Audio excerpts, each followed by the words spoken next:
আকাশবাণী কলকাতা। স্থানীয় সংবাদ পড়ছি ধৃতি সেন শর্মা। আগামী বিধানসভা ভোটের প্রস্তুতি নিয়ে মুখ্যসচিব মনোজ পান্ত আজ নবান্নে জেলা শাসকদের সঙ্গে এক বৈঠক করবেন। নির্বাচনী পরিকাঠামো খতিয়ে দেখার পাশাপাশি ইভিএম এর প্রস্তুতি নিয়েও আলোচনা হওয়ার কথা ওই বৈঠকে। এদিকে ভোটার তালিকায় বিশেষ নিবিড় সংশোধনী প্রক্রিয়ার সাফল্য মূলত বুথ লেভেল আধিকারিকদের ওপর নির্ভরশীল এবং নির্বাচন কমিশন তাদের ওপর পূর্ণ আস্থা রাখছে বলে রাজ্যের মুখ্য নির্বাচনী আধিকারিক মনোজ কুমার আগরওয়াল জানিয়েছেন। নিউ টাউনে গতকাল বিধানসভা নির্বাচনের আগে ইভিএম ও ভিভিপ্যাটের ফার্স্ট লেভেল চেকিং কর্মসূচি উপলক্ষে এক বিশেষ কর্মশালায় রাজ্যে বেশ কয়েকজন বিএলওর বিরুদ্ধে কর্তব্যে গাফিলতির অভিযোগের প্রেক্ষিতে তিনি স্পষ্ট বলেন, তারা রাত দিন পরিশ্রম করছেন।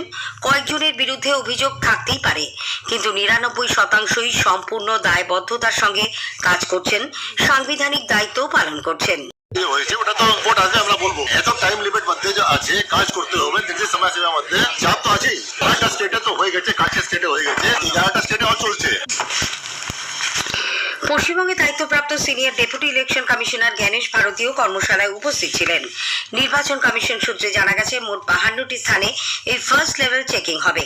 আগামী বৃহস্পতিবার 27শে নভেম্বর থেকে রাজ্যের 10টি জেলায় শুরু হবে ইভিএম ও ভিভিপ্যাটের এফএলসি প্রক্রিয়া। চলবে আগামী 15ই জানুয়ারি পর্যন্ত। ভোটার তালিকায় নিবিড় সংশোধনের কাজ করতে গিয়ে বিএলওদের ওপর অতিরিক্ত চাপের যে অভিযোগ উঠেছে, তার জন্য মমতা ব্যানার্জির সরকার দায়ী বলে বিরোধী দলনেতা শুভেন্দু অধিকারী দাবি করেছেন। বর্ধমানের মেমারির পাল্লা ক্যাম্পে তিনি গতকাল দলের পরিবর্তন সংকল্প সভায় যোগ দিয়ে পরে সাংবাদিকদের বলেন, নির্বাচন কমিশন বিএলওদের জন্য নতুন ভাতা ঠিক করেছে, কিন্তু মমতা ব্যানার্জির সরকারের অর্থ দপ্তর তা আটকে রেখেছে। 80,000 বিএলও সেই সাম্মানিক পায়নি।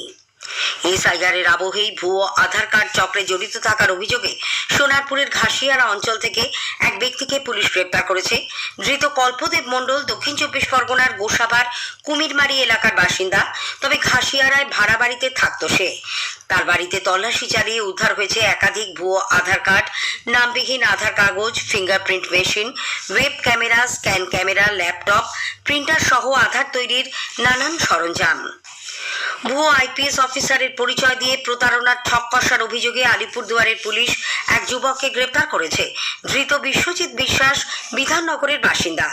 পুলিশ জানিয়েছে, আলিপুরদুয়ারের এক হোটেলে দীপব্রত চক্রবর্তী নামে ভুয়ো আধার ও ভোটার কার্ড জমা দিয়ে নিজেকে আইপিএস বলে পরিচয় দেয় ওই যুবক।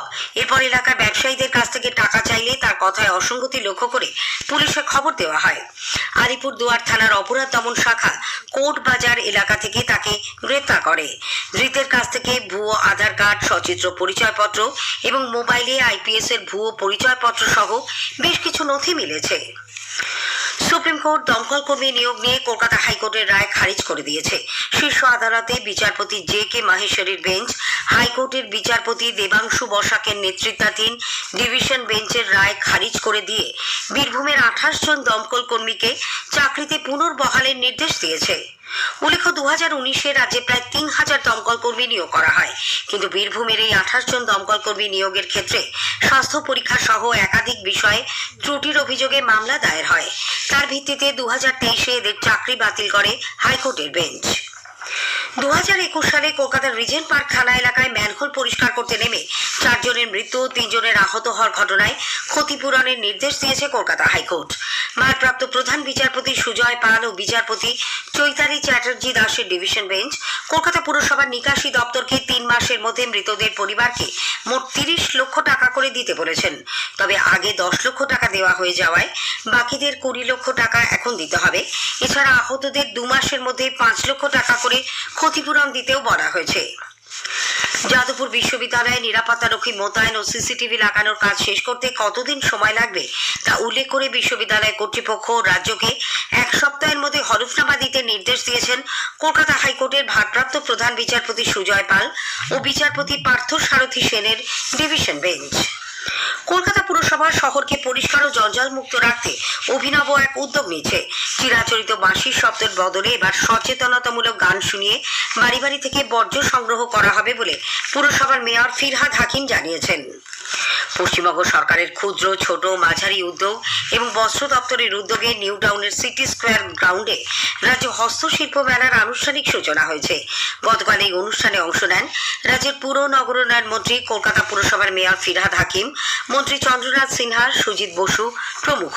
মেলার 500টি স্টলে থাকছে রাজ্যের সমস্ত জেলার হস্তশিল্পের সম্ভার। নদিয়ার শান্তিপুর বড়বাজারের সবজি বাজারে গতরাতে এক ভয়াবহ অগ্নিকাণ্ডে একাধিক দোকান ভস্মীভূত। রাতেই আগুন লাগার খবর পেয়ে দ্রুত ঘটনাস্থলে পৌঁছয় শান্তিপুর থানার পুলিশ ও দমকলের আধিকারিকরা। প্রায় 30 মিনিট দুটি ইঞ্জিনের চেষ্টায় আগুন আয়ত্তে আসে।